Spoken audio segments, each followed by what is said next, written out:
बोलिए प्रेम से श्री सद्गुरु महाराज की जय। मंगल मूर्ति सतगुरु मिलवे सर्वाधार। मंगलमय मंगल करण विनमो बारंबार। धन्य धन्य सद्गुरु सुखद महिमा कही न जाय। जो कछु कहूँ तुमरी कृपा मोते कछु न बसाए। पुनश्च सब धरती कागज करूं लेखन सब बन राय। सात समुद्र की मसी करूं गुरु गुण लिखा न जाए। बोलिए प्रेम से श्री सद्गुरु महाराज की जय। अव्यक्त रूप से विराजमान संत सद्गुरु महाराज के श्री चरणों में कोटि कोटि नमन, कोटि कोटि नमन। अव्यक्त रूप से विराजमान संत सद्गुरु महर्षि संत सेवी परमहंस जी महाराज के श्री चरणों में कोटि कोटि नमन, कोटि कोटि नमन।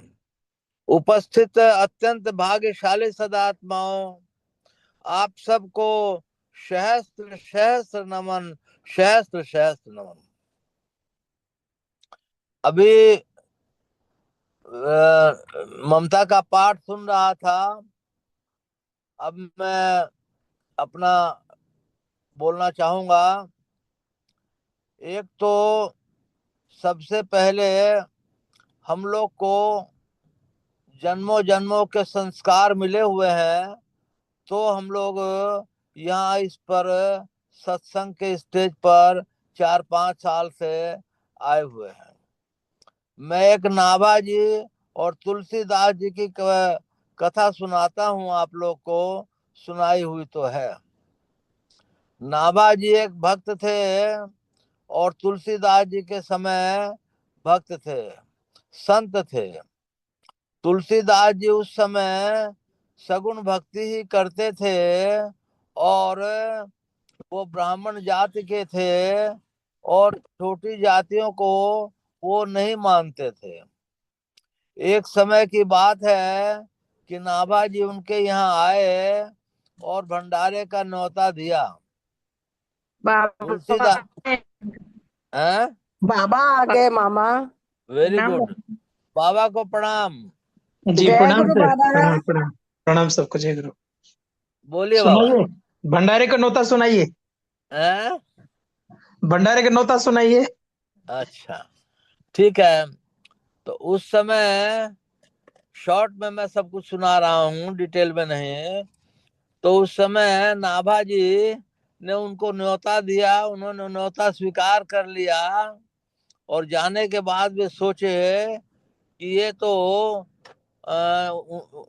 छोटी जाति के हैं, तो मैं आधे पौने घंटे के बाद चला जाऊंगा, हमारा वचन भी पूरा हो जाएगा और इनका काम भी पूरा हो जाएगा। नाभाजी भंडारा शुरू किए, बहुत देर तक इंतजार किए, वो नहीं पहुंचे। नहीं पहुंचे तो फिर उन्होंने पत्तल चला दी। अब उसके कई देर बाद जो है तुलसीदास जी पहुंचे तो पत्तल खत्म हो चुकी थी। इसलिए नाभाजी भगत जी ने कहा कि पत्तल तो सिरा गया, तो उनके जन्मों जन्मों के संस्कार काम आए। उन्होंने नाभाजी की दोनों जूती उठा ली और बोले कि एक में चावल दे दीजिए, एक में दाल दे दीजिए। उन्होंने छाती से लगा लिया। छाती से लगा लिया तो उनको आत्मज्ञान हो गया।